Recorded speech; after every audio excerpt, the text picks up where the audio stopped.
এই রবিবার কি মার্কেট খোলা থাকবে? The answer is yes. এই রবিবার মার্কেট খোলা থাকবে, কারণ আমাদের ফাইন্যান্সিয়াল মিনিস্টার নির্মলা সীতারামজি তার ইউনিয়ন বাজেট পেশ করতে চলেছে।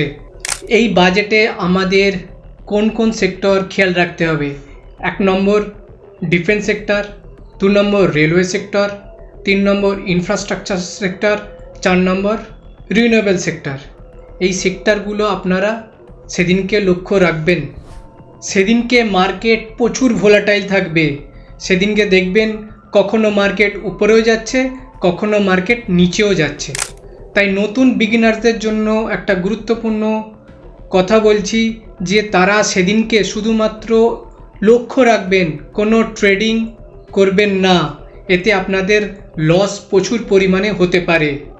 আর ট্রেডার্সরা অবশ্যই আপনারা একটা স্ট্র্যাটেজি বানাবেন এবং স্টপ লস ইউজ করবেন, তা না হলে প্রচুর পরিমাণে লস হতে পারে। কিন্তু একান্তই যদি আপনারা ইনভেস্টমেন্ট করতে চান তাহলে প্রত্যেক সেক্টরে একটি করে ইটিএফ নেবেন, তাহলে আপনাদের রিস্ক কমে যাবে এবং রিটার্ন ইন ফিউচারে প্রচুর পরিমাণে বাড়তে পারে।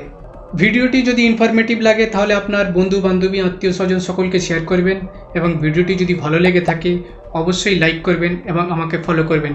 C you in the next video. জয় হিন্দ।